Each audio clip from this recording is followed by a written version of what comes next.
Cryptocurrency, DeFi, NFTs? Sounds confusing? BitLab Academy is here to help. We make it simple. Start investing in crypto, learn trading fundamentals, learn to mint and trade NFTs. Join our community today. Crypto for beginners, taught by the pros. Welcome to Rice TVX. You've just tuned in for the latest transmission of Stranger Than Fiction. On today's show, I am joined by fellow Truth Seeker Lewis Herms. And I invited Lewis on so I can learn more about him and everything he is currently doing. We're going to be talking about his YouTube and Rumble channels. We're also going to be talking about his website, screwbiggov.com. We're going to be talking about the Truth Tour and more. Before we get into it, visit ricetvx.com and sign up for my mailing list so you never miss an update or new Rice TVX content. You will also find my various social media links and more. You can also find Rice TVX on Odyssey and Library, where I have a full catalog of my videos, post up extra content, and share other appearances. And you can also find Rice TVX on BitChute. Right now, you can save $250 on a 3-month food kit from My Patriot Supply. It is their lowest price in 3 years to help you fight inflation. Go to prepwithrice.com and get your $250 savings on this 3-month emergency food kit. That's prepwithrice.com. We have coming food shortages, global food supply chain issues, fertilizer is scarce and expensive, farming problems. Be smart, be prepared, not scared. You can also save $50 on a 4-week emergency food supply. Visit prepwithrice.com. I will include links in the video description for everything I just mentioned, as well as everything shared on today's video.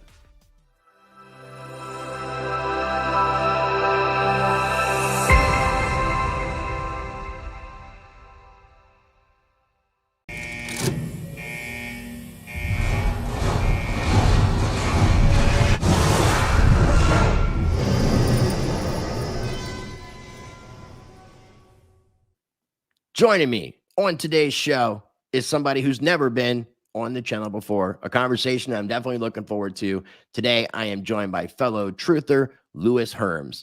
Lewis, welcome to Rice TVX. How are you doing, my friend?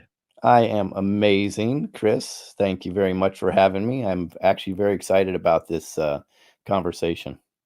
Likewise. And to kind of give a little background, Ronnie, who's a subscriber and viewer of my channel, had reached out to me about this event called the Truth Tour that Ethan Lucas, who does a bi-weekly show with me called The Spirituality of Law, that he appeared on at several different events. Mm-hmm. The truthtour.net, if people want to look this up, I will be doing a screen share. But Lewis is the founder, the creator of this said event. He also has a website called screwbiggov.com. Everything that we talk about on today's show is going to be linked down below in the video description, just so you know. He does have a YouTube channel I'll be sharing, as well as a Rumble channel, all about exposing the globalist agenda. So, Lewis, do you mind, before we get too deep into your work and what you're currently doing, do you mind introducing yourself even a little bit more to me, since we kind of met recently, like as to who you are and what led you down this rabbit hole of truth? Yeah. Surprisingly to most, it's I've been down the rabbit hole for 3 decades or more.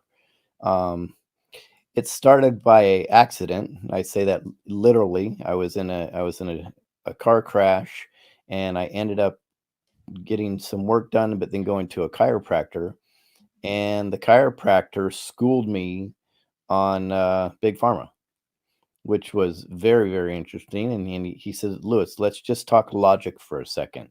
He says, everything innate, everything that can be cured has a natural cure somewhere, even if we haven't found it yet. He said, I said, okay. And then he says, virtually every pharmaceutical drug has a synthetic string. And the reason why they have a synthetic string is because you can't patent nature, but you can patent something that's synthetic. Yeah. And I said, oh, that's interesting. And I was very young at the time. So open mind listening. And then he said, but here's the thing, anything you put that's synthetic in your body rejects as a poison. And therefore, that's why there's so many side effects to pharmaceutical drugs. And That that makes hit a home.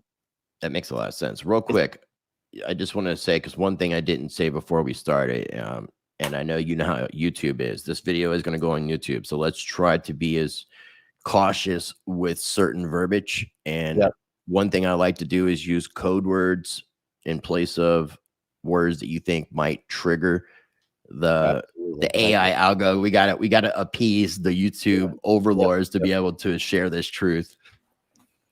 So, anyways, it was the simplification of the message for me at my young age at the time was extraordinary. So when he did that, that little trigger on that 5-minute conversation opened me up. And then ever since then, I was looking into everything. So then later down the road, when Google would allow it, we were going very, very hard into the weather manipulation machine known as HAARP at the time. And we can find everything immediately researching it on Google. And we were disclosing a lot of stuff back then. This is a long time ago. And then suddenly, the government released a mortgage program called HARP, HARP. And our stuff couldn't even be found on the first 10 pages. 10 pages, not 10 links, 10 pages down. So it was completely buried. And I thought to myself, I go, that was not by accident. So this was one of the first diversionary tactics that I've seen.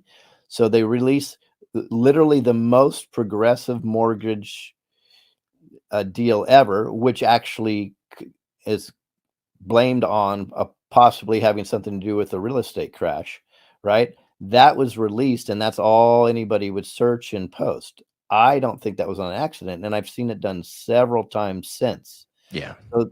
So that was kind of my deal.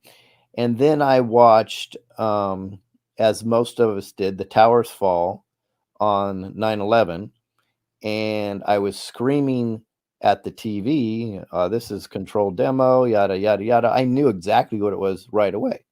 Now I have to be honest. After being propagandized for 3 days straight, I ended up buying the complete narrative. The complete narrative. So I fell from awake to asleep within 3 days. And I like to call that MK, you know what? Yeah. And it was pretty extraordinary. And then about a year or two after that, it just hit me. I go, whoa, whoa, whoa, whoa, wait. I know what was going on. How did this happen? And then I really started to dig in more and more. And then with the whole lockdown, I went all in, and then I started making films. Okay. And I appreciate that. I mean, I think, a lot of people who are waking up to the realities of the things around us that we're not aware of, it happens in different ways, and it's obviously a process. So, I mean, I appreciate you kind of going through the process that you went and then wanting to take it to another level and share information with others. And then you mentioned Google. Google is, they have a lot of control in a lot of ways that some people don't realize. And like you just said, if there's a topic that they want to try, or something that they want to not be found in a Google search, that they have ways of doing that, and they will. And they'll be buried. And most people don't go beyond the second or third page, if even the first page of suggestions from Google. So, and I'm not a fan of DuckDuckGo because of what's happened with their censorship issues. One of my sponsors, and not just that it's a plug, but one of my sponsors, Presearch, is a decentralized search engine, and they're ultimately creating a DAO, going to have governance token so the community can be involved with the evolution of the project. And the whole idea is being able to control your data and having more privacy, especially in the search element. So there are workarounds, as you've seen, and as you're learning too. I mean, with this truth tour that you've done, you brought a plethora of different people on that have a wide range of different knowledge that they've been sharing. And, we'll get into that. What made you decide to go from just waking up to wanting to wake up others? I was just done, with the masking and all that. I said, we're not gonna have this anymore. I don't want to play any games. So risk my business, risked everything I had, because it was just a calling out. I do believe in divine guidance. And so some people may call it a download. I believe in the whole spiritual realm, but I don't believe in the tags, the 3D, the 4D, the 5D, the whatever. Everybody seems to parrot each other, and they couldn't even answer to you what that means. So I'll just call it, I got information and I went with it, because I believe in going with my gut. And if I'm being called to do something, I just do it. And I generally don't ask questions on why. I just go for it. I love that. Love that. When you mentioned spiritual guidance, how do you identify in any sort of, I don't like the word religion, but like Christian, Muslim, Buddhist, do you identify in any capacity like that? Oh, that's a great question. So I 100% believe in God. I pray, but I also believe there's a spiritual realm out there, and I really believe in quantum physics. So and manifestation. I may differ from most. I guess I would call myself a Christian, but I'm a very open. I'm not a closed off person. I'm very, very open to the messages and what comes in. And I believe there is remote viewing. I believe there is divine help, and I believe we are in a quantum realm, and I do believe that we're also in a collective consciousness. But those aren't, a lot of people would consider that mutually exclusive. They can't work, and they work symbiotically together. And to me, it was all driven by God, and God's within all of us. So it all comes down to, somebody may call it source, Yeah. No, I like that. I like the way you put it. And I definitely follow what you're saying, and I'm in a very similar position. I was raised a traditional Christian, and those values still are very near and dear to my heart. I don't identify as a Christian, mainly because most people who call themselves Christians aren't Christian at all. And it's really distorted what Christianity is about. And I like kind of just saying, I follow the way, the teachings of Christ, that Christ died on the cross for my sins, and that really resonates with me. And and like you, I'm very open to learning about other different beliefs, spiritualities, religions. You mentioned quantum physics. I mean, that kind of goes back into a lot of the Hindu religion. A lot of Buddhism resonates in a lot of other different religions. If you take the technical term, religion is what defines a religion. Even though Buddhism isn't technically a religion, it fits all those characteristics. But somebody who followed the teachings of Buddha can be a Christian. So there are Christian Buddhists and things to that effect. So I think being open-minded definitely is a good thing, especially when you look at the two commandments that Jesus left us, which were to love God with all your heart and to love your brother and your sister as you love yourself. So basically treat people how you want to be treated.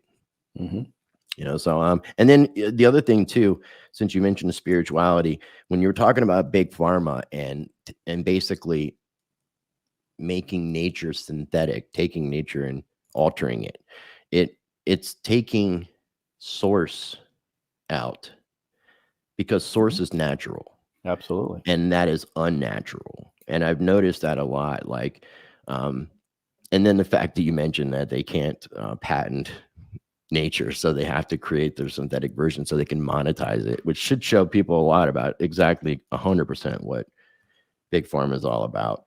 Do you, how do you feel about the idea that we are in a huge spiritual battle and in the midst of spiritual warfare constantly?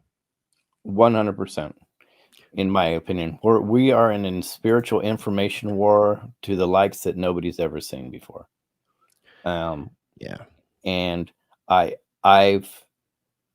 okay, so I'm not the hopium guy and I'm not the fear porn guy.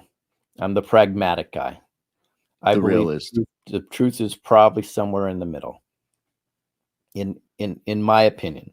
But so I like to look at what is real, what are facts, what do I know, right? And not what Q may tell somebody. By the way, I don't have a challenge with Q at all. I have a challenge with all the influencers interpreting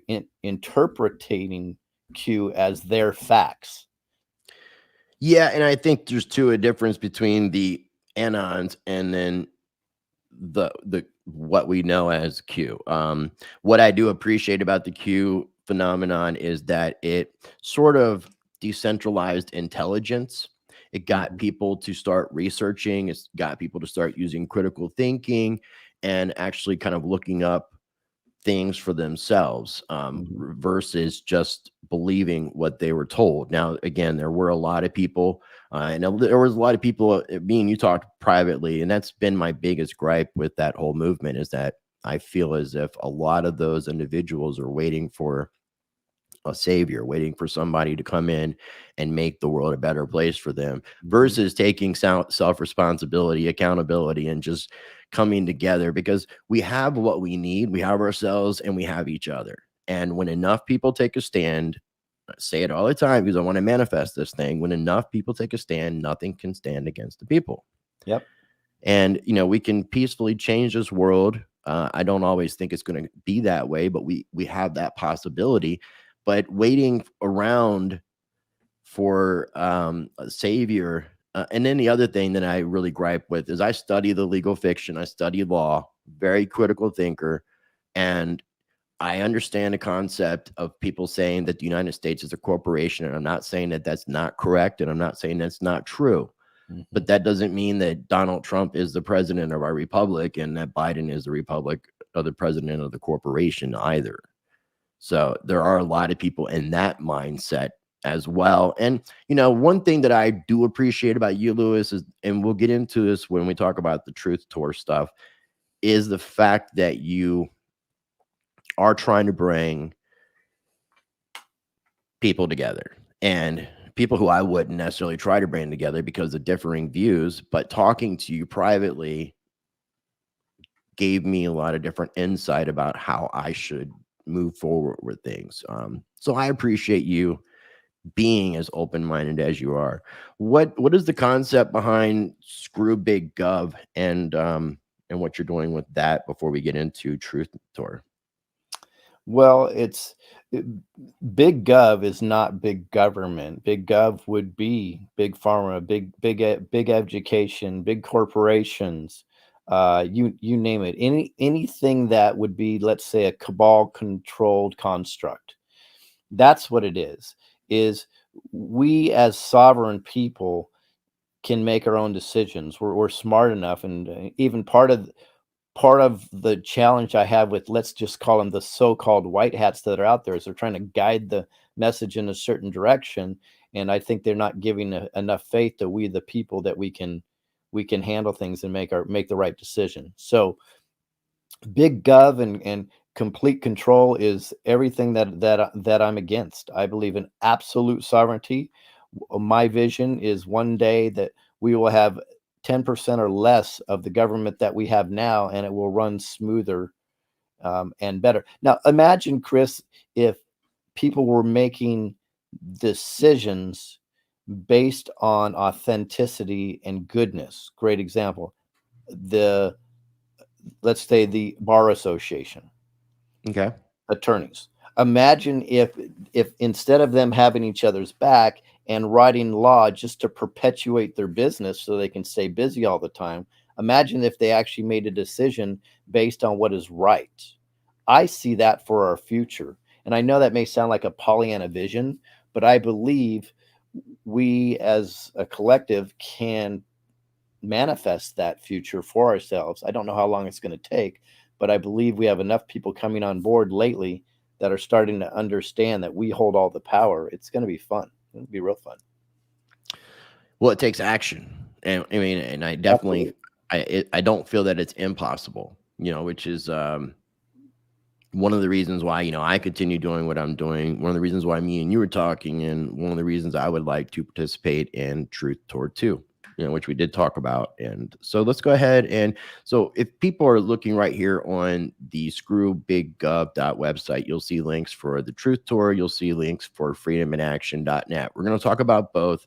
You can find information on the main page under Screw Big Gov as well. But at truthtour.net, taking place between September 23rd and October 23rd, we had Truth Tour 2, which means there was a Truth Tour 1.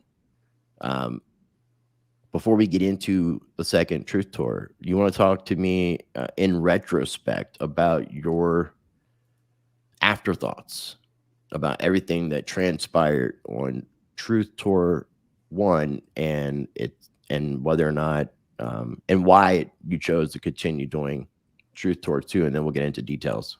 Sure. Well, Truth Tour 1 came about as a goof.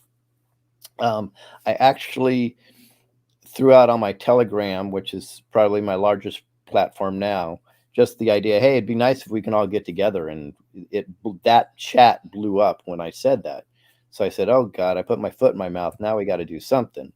So then I put out, like 6 different cities, pick a city, which one would work best. And people picked Sarasota, Tampa, around that area. So I started scheduling one. We had it all set up. I had multiple hotels. When they found out I just want to talk about the truth, or my name was Screw Big Gov, or whatever it was, they cancel. I got some nastiness. Some people, they lied on why they canceled.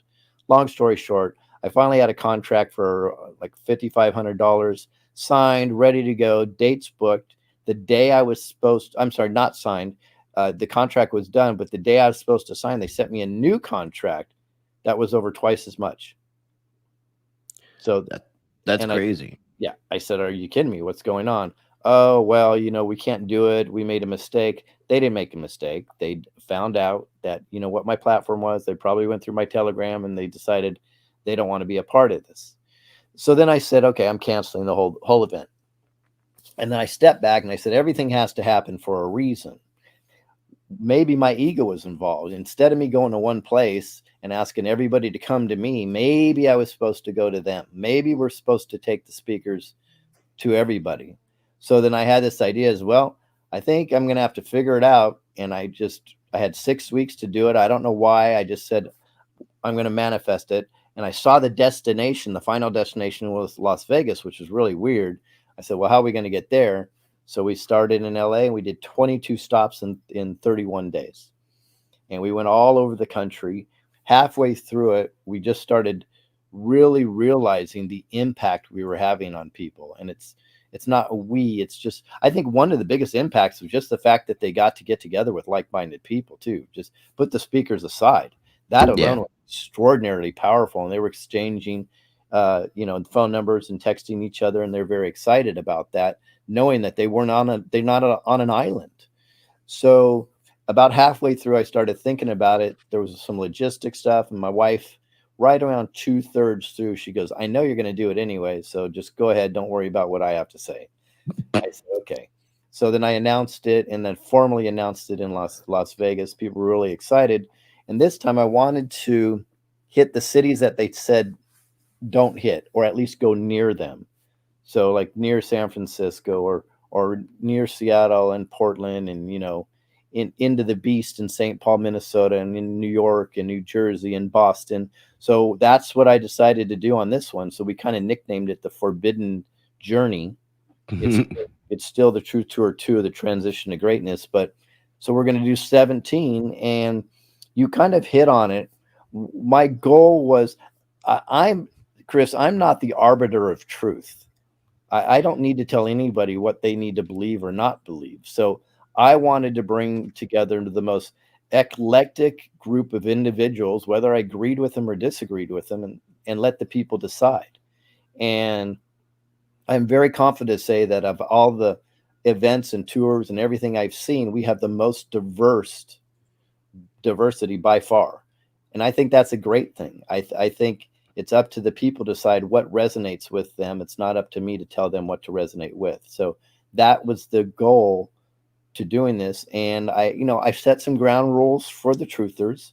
I don't know if you know, I'm that guy that's out there that's constantly telling them to step off their ego for a second and understand that we're working for we the people. We're a conduit for a message. That's all we are. We're no better. We're no worse. There's probably people in the audience that work a hell of a lot harder than we do. And we need to realize that.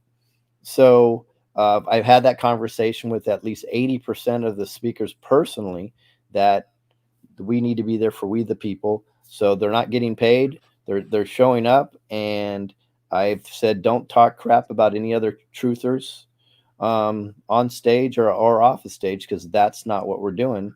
And it turned out to be an extraordinary, from an emotional side and results, it turned out to be an extraordinarily phenomenal adventure. Now, from the financial side, it wasn't, but that wasn't my goal from the get-go. It was just to get the truth out there and touch the people. And it was absolutely amazing. So I believe, based on what I already know, Truth Tour 2 is going to be even more of that, more so.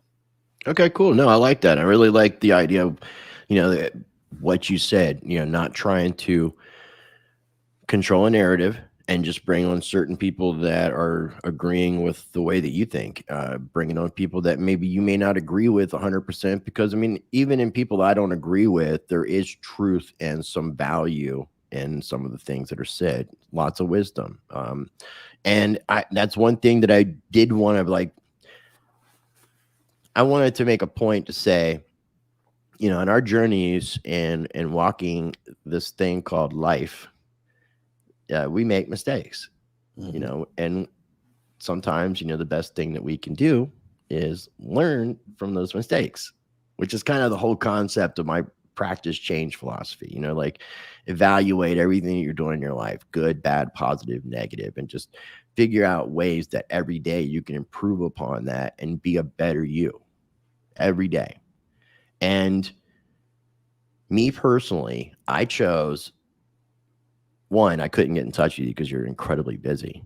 and I wanted to talk with you before I got involved because of the MAGA type people that were involved with. And this is what we talked about privately. And I've mentioned this with a few times briefly with Ethan because of him being a part of it.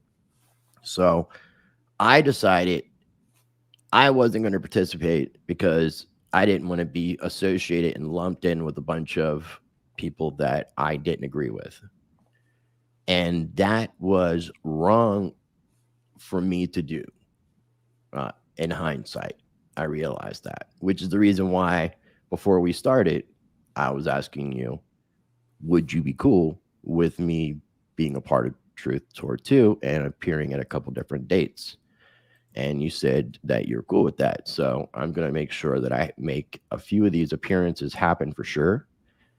What I'm going to do is I live in North Carolina. I live in Winston-Salem. I should have went to the Charlotte one that you did on Truth Tour 1.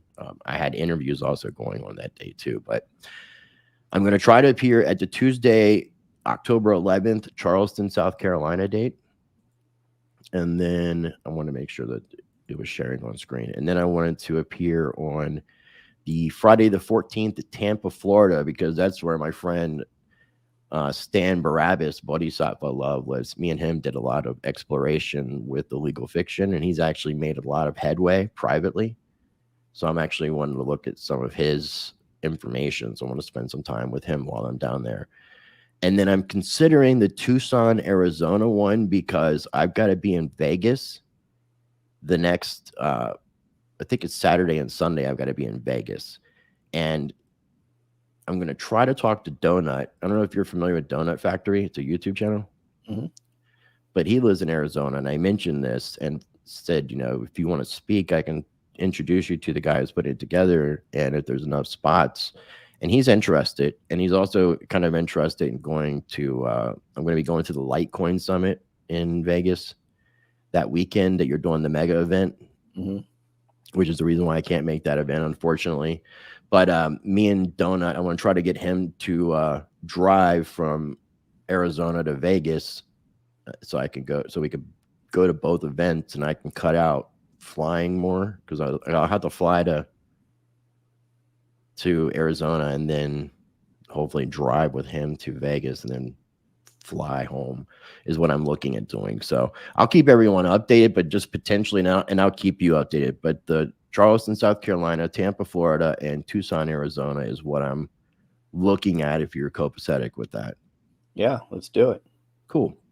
Okay, so now we see here we have truthers, medical experts, spiritual medical experts, which I'm sure the fact checkers would say are not medical experts. Like Judy Mikovich and I are very close, and she'll be at 2 or 3 of these. Okay, yeah, I like her, and she's about as expert as it gets. But I've had Dolores Cahill on, and she's kind of in not quite Mikovich's level, but really close to it, and very much a freedom-oriented person. Then you also got spiritualists, data geeks, MAGA types, self-sustained statement experts, local patriots running for office, and state nationalists. By the way, I cut the state nationalists all together. I don't know. I've been on the warpath with them lately, so I'll be very open. This is kind of breaking information on here. If you want me to go over it. So state nationalists specifically? The movement is pissing me off because they are backbiting each other like crazy, and it would be, I don't like that, you know what I mean? And they talk so much crap about each other. Now, I'm not trying to lump all of them in, but many of them are, if you mention this name, they'll say, oh, this is horrible because of that, and you then mention this name and she's this because of that. And I don't play that game. I play the unity game, right?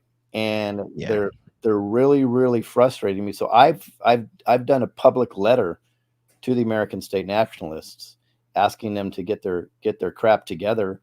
And at least what they could do is if they could do a forum together and find out what they agree upon, and then they could list that and stop pushing out negative information. Is American State Nationalists a group specifically, or are you just talking about? It's many. So you have within the group, I'm not calling out any individually directly because I don't do that, but within the group, you'll have a David Straight, you'll have an Anna von Reitz, and you know there's a lot of names going in there. Yeah, I know, and they don't agree with each other. David Straits and Anna von Reitz completely don't agree with each other on their methods, but they have similar end results. Well, the irony is about 80% of what they talk about is the same. So what they go at each other on the 20%. It's ego. I was going to try bringing together a lot of those individuals, including the names you mentioned, because I have interviewed Anna von Reitz several times. I've spoken privately many times with David Straight. Can't get him to agree to come on an interview. I think it's because he knows I want proof that he's served in the military at this point. And I don't think he was actually ever in the military. And he's doing something that's called stolen valor, which is where you try to benefit monetarily off of saying that you served in the military. And it would be really easy to prove that you're in the military. There was Vice News that did what a lot of people call a hit piece, and maybe it was, but their research showed that he never served in the military. So if you take the 80-20 rule, there was truth in that. You know, I'm just telling David, you know, you can't go around saying the things that you're saying if you're lying about this stuff. Like, come correct here. Even with Anna von Reitz, I had asked for like, where is this written? If you guys are talking about this thing called status correction, which I'm very, very intrigued and interested in, very interested in sovereignty. But if you're going to correct your status, what are you correcting? And if you're correcting it to a certain specific label or title, where are you getting this from? Because nowhere have I seen anything written about state nationalists, American nationals. I've looked into some. Now I'm going to be interviewing some interesting people. Now I want, just you asked me about John McAfee being alive. No, I don't think he's alive. I want him to be alive. I want a way out of being under the jurisdictional control of the government, but the ways that a lot of these people in the movement are doing it, I don't feel is correct. And a lot of that might even be controlled opposition to keep people off the track of the truth. Because again, when you have all these people talking about the same thing and there's no agreements, and it always goes to this hierarchy of someone who's like in charge of the little group. Like Audubon Writes is in charge of her American States Assembly, and David Straits is in charge of his whatever it's called. And there's different groups and all these different people. There's all these different people who claim to be the rightful United States. It's you can't all claim to be the rightful United States here. Now, come on, let's get this together. I call myself an open-minded skeptic, and I want factual evidence proof. And there are some older gentlemen that have done some things that I think may be effective, but I don't feel as if they know 100% sure that what they've done is effective, because they're not the individuals out there trying to challenge what they've done to see if it works. Like, if you've done what you said you've done as far as a police officer not being able to detain you and all these things, then go do something that doesn't cause harm to anybody that may be deemed illegal and see what happens. That's what I would do. That's what I plan on doing when I go through some of these methods. How are you going to know if they work unless you test them out? Yeah, I would completely agree with you. And the reality is, in every facet of our movement, there's controlled opposition. No, there is. People need to realize that. Now, here's the good news. You could panic over it, or you can do what I do, is they give 80 to 90%, just like you said, good information. So use it. Just know that what controlled opposition is it's marketing. So it's controlling the market share is what it is. And to give you a great example, let's take Fox News. Fox News is, or was at least, the epitome of controlled opposition. So what they did is they told you everything you wanted to hear to grab as much market share as they could. So when they maxed out that market share, then they're going to push you in a different direction. Great example, like announcing the Arizona, they are the first ones that called it. I don't want to say it because of YouTube, but they called it first. People freaked out. Well, that's what controlled opposition does. We're talking about erection fraud. Erection, exactly. I hate it. That went limp on that day. Yeah. So that's what they do. And that's what controlled op always does. You want to know the poster child for controlled opposition? His name would be Dan Crenshaw. He would absolutely be come on strong, the eye patch, the military, the whole thing, right? Yeah. And then when you need him, he's going to crush your hopes and dreams. But so what information can we grab from these people? Is I always tell people, because I talk about a controlled op a lot, and my advice to them is, grab all the information you possibly can. When you know they are, if you are 100% sure, then it's your duty just to expose them to the highest level. So use them and expose them. If everybody did that, they would have no effect whatsoever. Right. The problem is we emotionalize everything, and that's what we need to get away from. I agree. And mentioning David Straight and Audubon Writes, even though, let's say it comes out that David Straight never served in the military, that doesn't take away from a lot of the information that he teaches. It just kind of like lets you know a little bit more of who that individual is. But I've always told people the history between, like, the history of the United States between Audubon Writes and David Straight, you're going to get a really, really good idea of what the hell transpired since our nation was formed until today. You're not going to get everything, and not all of it is going to be 100% right, because there's a lot of emotion put into it about not liking certain individuals in history and things to that effect. But you can get something from it, and that's one thing that I will definitely agree with. And I think just somewhere down the line, my thinking just got twisted, because I've always tried to be open. But I took a little bit of a break from the legal fiction stuff because of burnout, and then, all the infighting and all the drama. And now I'm planning on coming back at it. And a lot of what I'm going to be doing with the interviews is focusing on evidence, proof, and solutions. Solutions is what we really need to be focusing on. And I know that's one of the things that Truth Tour in general is about. So you're not going to be, or you may not. I know it was kind of like a long tangent with me interrupting and you talking about. So you're not going to be inviting the state nationalists, or it's still kind of up in Well, the air. they will have a different set of rules than all the other ones have, because I'm sick of the BS and the infighting. So Maybe you can add also, maybe instead of just state nationalists, just put people in regards to law and sovereignty, because then you can have various people that would be talking about like private membership associations, potentially. The idea of, well, that's kind of a generalized term I'm using. I would agree with that. yeah, but if I was on your tour teaching about private membership associations, I wouldn't want to be lumped in with state nationalists either. Right, I get it. Because a lot of people have kind of gotten past that point. And we will have, actually, I think we have 2 stops that they're going to teach about PMAs. Now, if anybody's watching this and you got information that you can provide to help an open-minded skeptic get some proof, my email is down below. You can comment on this video. I'm open-minded, like as you can see, and as I've tried to show in this video too, which I'm glad that we got to show. Hey, I'm human. I make mistakes, and I can change the way that I think based off receiving new information. And that's exactly, what all of us should be, is in that position to be open-minded like that.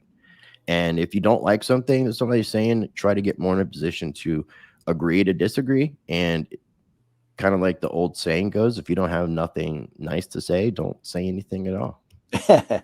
Well, I actually appreciate your open-minded skepticism, and I appreciate your authenticity, and that you own it. And that's what I try to do my best that I possibly can.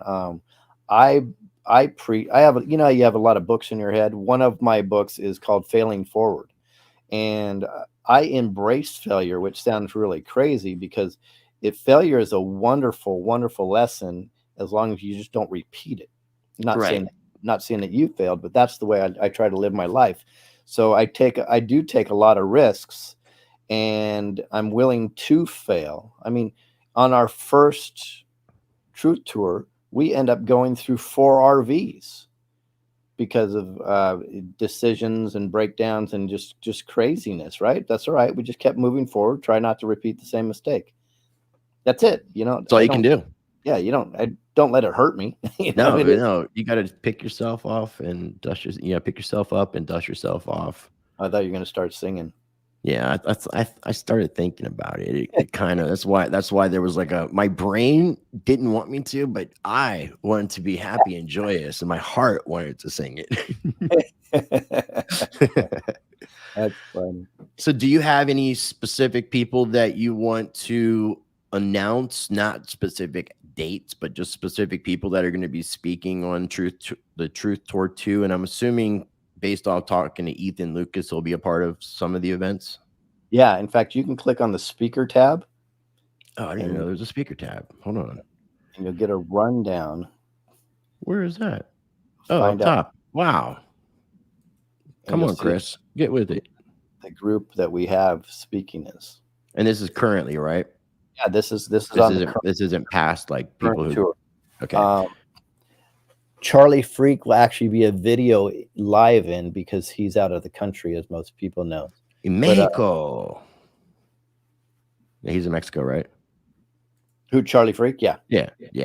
With his dogs and his wife. So we have there's Mark Atwood in there, as you can see, and there's Alan Fountain.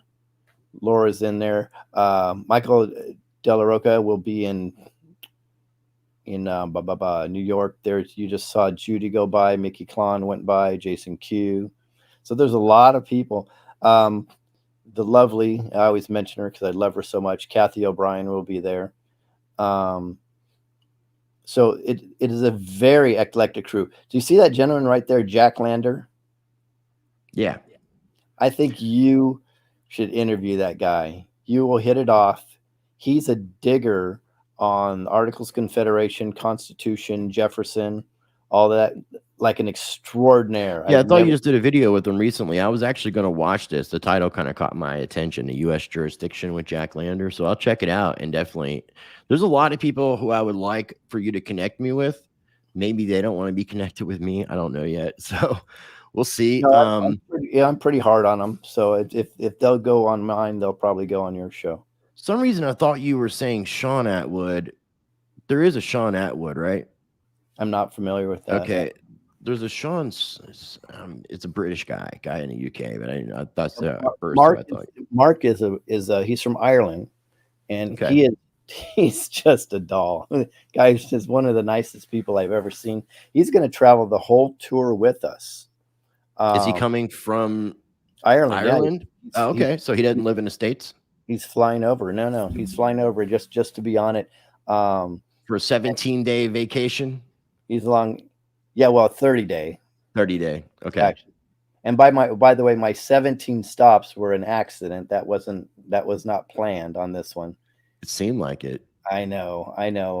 I'll be honest with you though. There's some certain numbers that always pop up in my life in the last year. I don't know how it happens, but it does.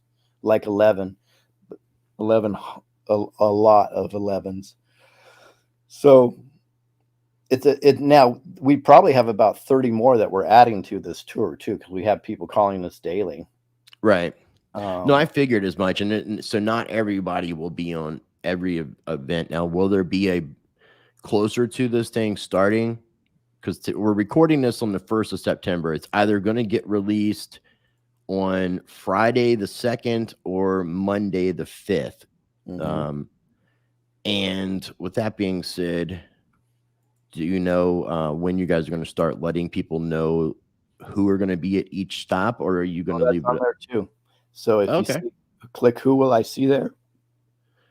Who will I see there? Who will I see there? I know it's not the right song, but click events. Events. By the way, I have to give major props to our web developer. Web developers, just amazing. Shout out web developer. What's your web developer's name? I can't. She refuses to put it out. Okay, her. Does she identify as a her and she? We have two, so I guess I would call them they. They're they. Individually, are they a they though? Yes. No, they are not theys individually. That's just funny, man. Fun times we live in, my friend. It's ridiculous. So we just have to have fun with it. I like keeping the energy as high as we possibly can, because I really do believe that the cabal feeds on fear and anger. So if we don't have that, well, then they don't have much. So anything here that says Charlie Freak, that's going to be not in person. He's going to be calling in. Is there any other people that are going to be not in person that are going to be calling in? I'm sorry. What was that? Is there any other people besides Charlie Freak who aren't going to be there in person that are going to be virtual? There may be one or two. I'd have to see. So far, all of those are live. Are you going to add any more dates? No, okay. No. I'm not that dumb. I would have done that on the first tour, but because I was crazy. But now I've waken up a little bit. No, I think all of these are all of these are in person so far. Okay. Cool. And then the big one was going to be on in Los Angeles on the 22nd, 23rd. It's a Saturday and Sunday, right? Right, and that's just, I think you only seen about half the guests right there. If you scroll down some more, it's a big deal. Oh, okay. Okay, so guest and live and speakers. So, I think Sasha will not be in person. So Sasha and Charlie Freak will be the live videos. Juan will be there in person. Well, he was last time for 3 days. Yeah, that's what Ethan told me, because I know he did that interview. Yeah. Now, I'd honestly, somebody who I definitely want to connect with for multiple reasons, but one of which just recently, because I've interviewed Kim Gogan, and I'm not sure how familiar with her and her story, but she has put out some videos just recently talking about on her United News Network thing about Juan O'Savin and some interesting things. And I'm actually curious to talk to Juan about that. And then again, Juan, I think, and if somebody's watching this, tell me if I'm wrong. And I'm going to talk to Ethan about this though too. I'm not sure if there's been any mention of McAfee out of Juan's mouth or not, but if there has, I definitely want to ask him about that as well, being that I've interviewed and I'm friends with Janice McAfee's widow, and I interviewed John more times than anybody else in the world, and I think I'm more of an expert on this than a lot of other people. Yeah, so anybody who claims that, Jeff, the only thing I've heard by the way, I want to be full transparent. I don't know why he's on there because he has not confirmed. So I'm gonna pull him down off of there. Well, I mean, anybody who comes to this, I mean, should know that at any point, anybody who's scheduled may not appear, and nobody should be going to any of these particular events for one to see person. one person. Yeah, exactly. Yeah, not at all. Confirmed at the last second with us before, anyways. It's interesting you mentioned McAfee because by proxy, only thing I've ever heard him mention is somebody said, and it was a he said, she said. Somebody said, Juan said, go look at McAfee's channel. Other than that, I haven't heard anything else. I would. Now, those channels were literally just trying to use McAfee's name to draw people in to share some of this information and not insinuate that John McAfee is still currently alive. That's what I got out of it. I wouldn't have a problem with it. Yeah. But anybody who's claiming he's alive or think that he's part of that 17th letter movement, right? I can't find validity in it. You know, you would know better than me. Only thing I ever saw is the Telegram channel, right? And it's so interesting because I watched it for a bit, and then I saw an advertisement come up on it. And then I said, well, that wouldn't be McAfee if there's an advertisement coming up. Yeah, they're monetizing it. Plus, another thing, too, that I'll tell you would be a big warning for anything that you see that somebody thinks is a group or social media that's claiming to be John McAfee. If you see anything in that group about anything spiritual or religious, it's not John McAfee because he was an atheist. Yeah. Yeah. And so to have all this Christian verbiage and like John McAfee saying, you know, stuff about Jesus and things like that, no, that's not going to come out of that man's mouth. Mm-hmm. So, I mean, he's experienced life enough to know what path he was on, whether or not I agree or disagree. That should just be a big warning sign to people, you know, and that's the people like I'm trying to get out of calling people KoolAid drinkers, but those are the people I call KoolAid drinkers are the people who just are so gullible and believe this stuff. Like after the election took place and Biden was in office and people were saying that he wasn't the legitimate president, there was so much talk about an event taking place in March, didn't take place. The goal got kicked to April, didn't take place. The goal got kicked. And one of those people were like you, Charlie Wards, and your Michael Jacobs were involved with stuff like that. Juan O'Savin was involved with stuff like that. And it's sensationalism. I mean, I could create a channel and just make up a bunch of crap and people will believe it. And they resonate towards that more than they resonate towards somebody who wants them to think for themselves and use critical thinking, which is really sad. Oh, 100%. It's the issue I have on my channel all the time is people are upset because I won't put out the hopium and I don't put out the fear porn. And I talk about it all the time because I'm not interested in getting subscribers or clicks or so on and so forth, you know. So what keeps me really going though is I look at markers and clues, right? So for example, I've talked to several people, two in the last 4 or 5 days about Hollywood. And I know legit the upper echelon of Hollywood is completely decimated. And the A-listers, a lot of them have just absolutely disappeared. Do I know anything else? Do I know that they're arrested or hiding or nope, I don't know any of that. All I know is from people that work in the industry, they're like, yeah, they used to be in my restaurant every day, and then for the last 2 years you don't see them. Or I was on site, and now all you do is see B and C, and I never see the A-listers on my movie set anymore. You know what I mean? And I'm hearing these direct from people, so there's something's going on there.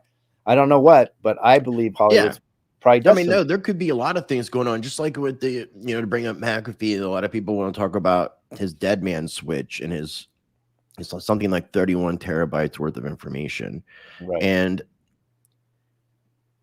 if John McAfee, I mean, I'm not saying he didn't have it, because I definitely feel like he did, but I don't feel like he's going to be releasing that hard drive using a website with a countdown or anything like that. Yeah, he won't sensationalize it to build a following. No, because he said he wouldn't release it while he was alive because it would be the death of him. Yeah. So that's the reason. It was like kind of like an insurance policy. Now, if that information, the way that I would assume someone like McAfee would distribute it, it would have been distributed like direct deliveries to intelligence agencies or whatever that case, a media, whatever the case might be, and things would be done behind the scenes.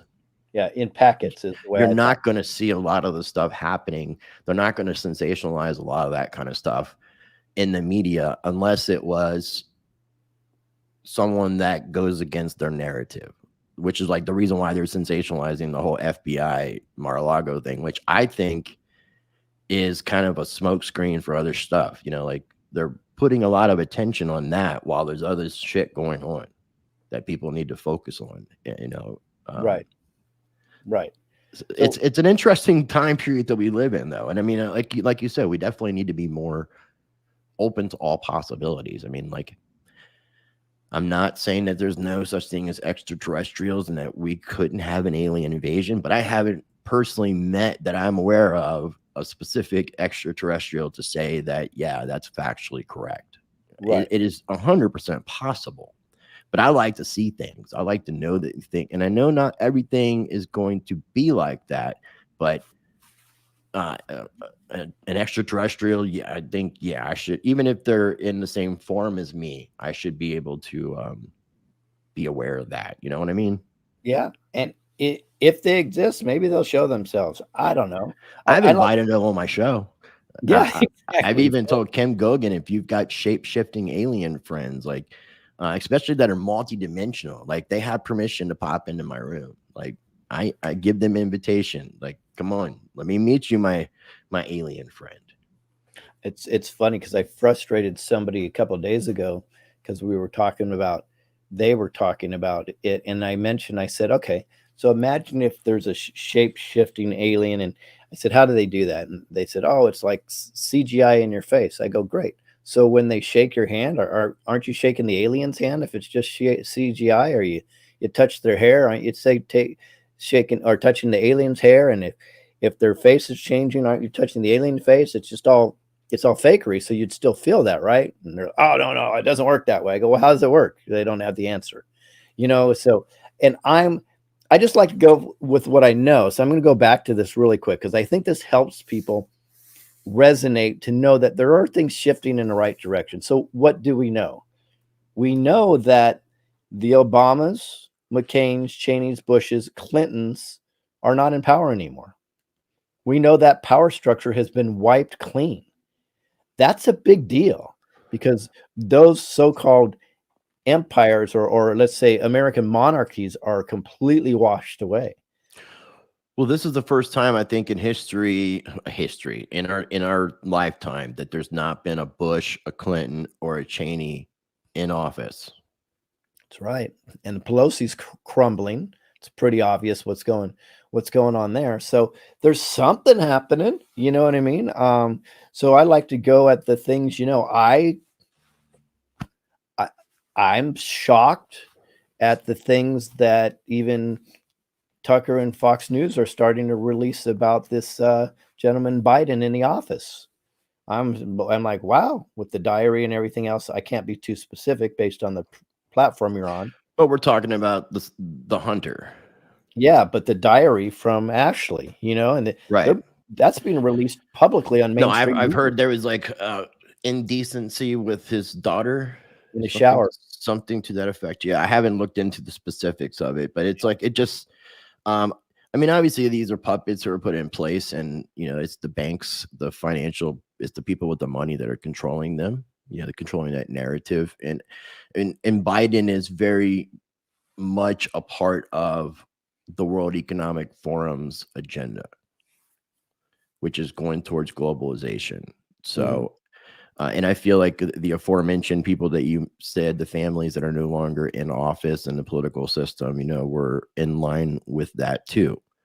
But you know, it still seems that, you know, like, you know, with what's going on with who's in office, there's still kind of an extension of that team kind of in place, you know, trying to remain relevant. And there's also a lot of talk about potentially either, and I know it wouldn't be both, but either Hillary, there's a lot of talk about her running again in 2024. And then there's a lot of speculation about Michelle Obama, which would just mean there's a very, if you, I mean, not now, if, and there's obviously talk about Trump. Now, what's going to be interesting is how this FBI stuff does turn out and whether or not it's going to prevent Trump from running legally. We'll see. That'll be interesting to check out. Yeah, this is probably where you and I disagree. I think that 2024 is a psyop. I wouldn't be surprised if our November elections don't even get pulled off. I think there's too much craziness right now, and with the Dems are tracking the elections, and if they know that they're going to get completely wiped out in 2024, something's going to happen, because they're polling better than you and I can ever poll. And I know just from some polling people that I've taken that the red wave is real and no, there's, yeah, I know there is, and there's been a lot of talk about that.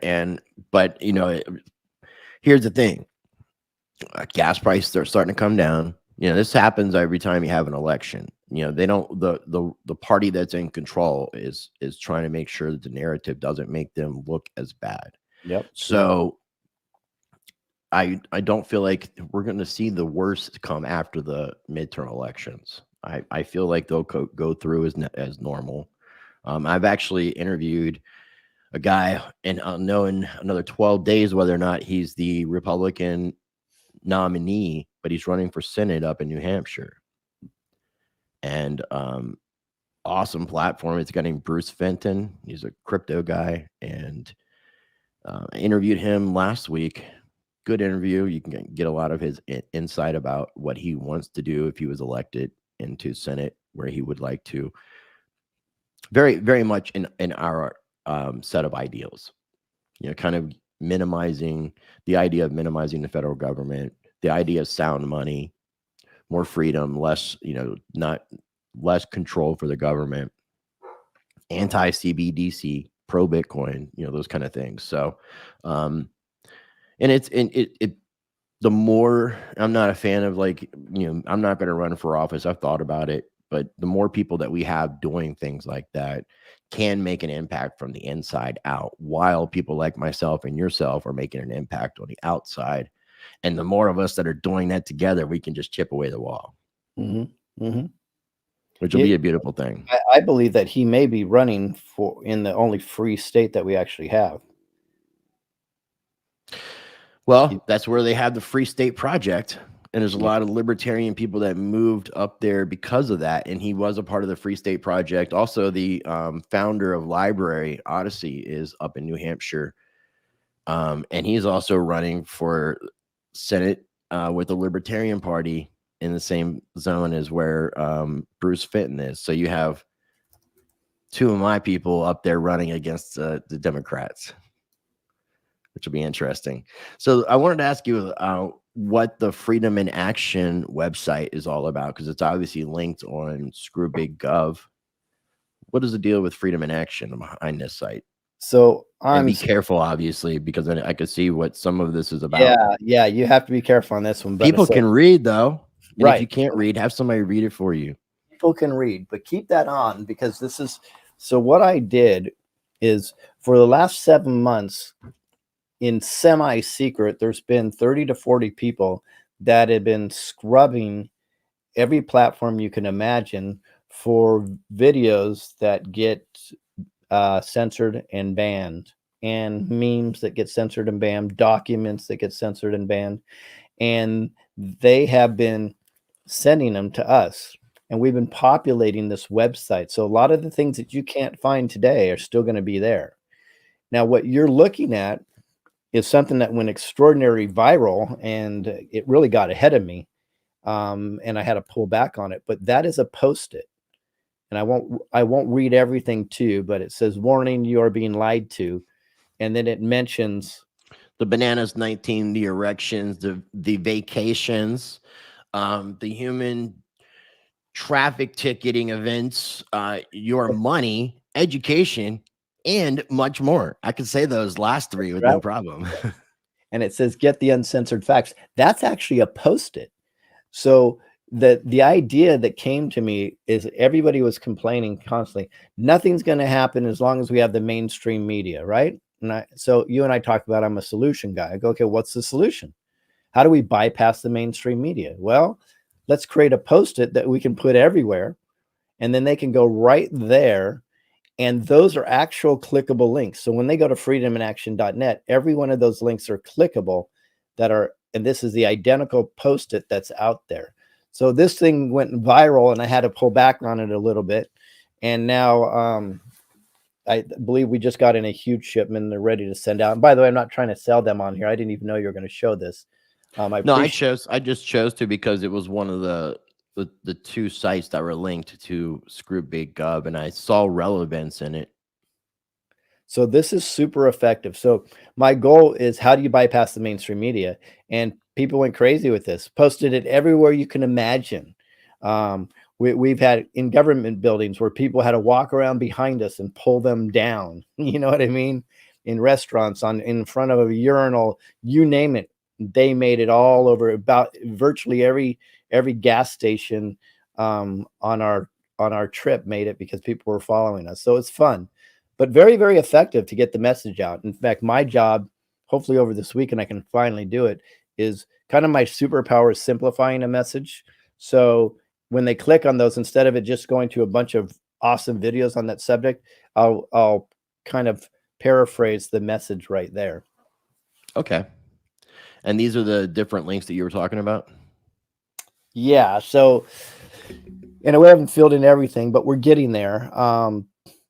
One thing I try to teach people is how to red pill people without truth barfing on them, because that's what we tend to do. My favorite analogy, I don't know if you could use on this platform, but I'll do my best to do it and keep you out of trouble. So we talked about 9/11 and the towers falling, right? Mm-hmm.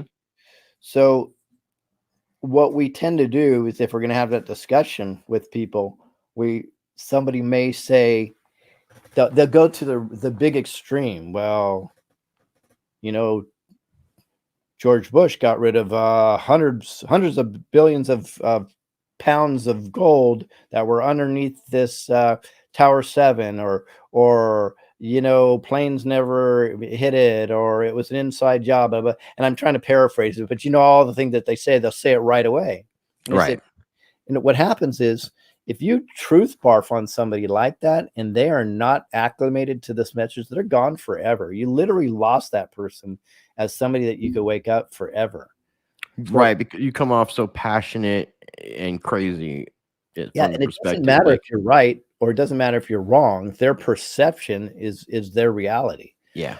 So it's very important for us to acclimate people to the truth. So I just ask questions. I'll say, did you know Tower 7 fell? A lot of people go, well, no. And some people say yes. And you say, did you know it was on fire for hours before it fell? They're like, was it? Yeah. And did you know that it was more than a football field away from anything else? Did you know that a plane didn't hit it? Did you know that there's a building between the main tower, one of the main towers, that fell in it? So no debris could have hit it. Those are the questions you ask. Did you know in Great Britain, they mentioned that it fell 20 minutes before it actually fell? What? So you acclimate somebody to the conversation like that is a lot better. And because I've learned a long time ago, if you ask somebody a question also, like if I could ask my daughter, were you at your boyfriend's house? Right? Even, not that she would lie, but even if she lied to me and said no, she answered the question truthfully inside of her head. Because you do not lie. If she would have said yes, no, Dad, You know what I mean? So that's the same thing. So when we start learning how to ask people questions the proper way, they will answer themselves truthfully, even if they don't want to hide it. A great Right. one to do is this whole sickness thing is a fantastic one to ask questions on. They will start answering them in their head. They may not want to admit it, but that's fine. It's if you need them to admit it, that's your ego, not theirs. Right. It gets the process started. It's And the more that people approach it, I'm sorry, go ahead. now, so you have to plant the seed for it to match, right? You don't grow a plant without the seed being there first. Exactly. You just And the have to more be, people that approach people in the way that you're saying, the more that people will have effect with being able to reach other people. 100%. And I think asking questions is good because it makes it engages versus you telling people a bunch of facts. You can turn that around into a question and it gets that engagement where could be, because a conversation actually involves more than one person, or depending on if you're in a legal fiction, more than one people, because I'm not a corporate person. Yeah, you get what I'm saying. So yeah, dude, I appreciate it. And I got links pulled up right here for screen sharing your YouTube channel, which I definitely encourage people to subscribe to. I know that you're careful about putting certain videos up there, so I encourage people to also check out your Rumble channel. People can find you on YouTube at Lewis Herms. And then again, this will all be linked down below, and then find you on Rumble at Screw Big Gov. And the last thing I wanted to talk with you about before we wrap up today, and I know that you said that you wanted to bring me on for an interview with you, and we'll talk about that. I'm definitely looking forward to coming on your channel. But you mentioned that you have a truth-a-thon, which I love the way that sounds, happening on conveniently 9/10. yes. And that'll be on your Rumble channel, not on YouTube, due to censorship and not having to appease the YouTube overlords. You want to talk about this truth-a-thon that's going to be taking place again September the 10th on the Screw Big Gov Rumble channel? Right. So what we're doing is we're inviting virtually every speaker that's going to be part of the Truth Tour to come onto the Truth-a-thon, which, by the way, is free. There's no payment. You just have to either be subscribed to my Rumble or my Telegram channel to get the notification, and that's it. Everybody can go on there. So we may have 20, 30, 40, 50. We don't even know how many. They're flying in with confirmations as we speak. This to me, I have to take my hyperbole and my ego out of it, but I still think this may be one of the biggest online events that's been out there for God knows how long. I think it's going to be phenomenal. I would think we're going to get a lot of viewers because you have every truther that you can imagine from every background on there. By the way, if you have anybody to recommend, Chris, bring them on. I'm open to every conversation. Doesn't matter to me. You're muted yourself. Yeah, I know. I just realized that. I want to send a bunch of state nationalists your way. They've already called me. Some of them are. Yeah, I'm just messing. I like to be sarcastic, and sometimes, when you're having conversations about some deep topic, it helps to throw in a little joy and laughter. I agree. So, okay, so that's going to be on 9/10 on your Rumble channel. That'll be linked down below for the Truth-a-thon. I'll definitely have to mark that on my calendar so I can participate. Did you say what time it starts, or do you have a start time? We don't even know at this moment. It's okay. based So just stay tuned. It could be a 24-hour event for all you know. Okay, I will. I'll also get you to send me on Telegram. If you could send me a link to your Telegram group. Yeah, and it's sad I have to because I'm completely shadow banned on Telegram. Yes, on Telegram. No, Yeah. I have so many people daily contacting me and said, I searched it, I can't find it anywhere. So I said, okay, we'll send you a link. No, I believe it. I believe it, dude.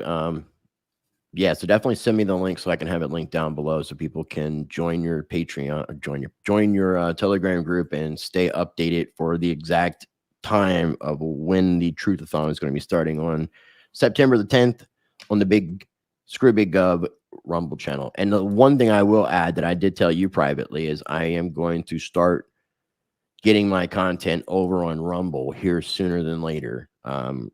It's an extra step in work, and I'm trying to put together a little team to help me out with some things. So I will let people know ultimately once I do get on Rumble, and I definitely look forward to coming on your channel.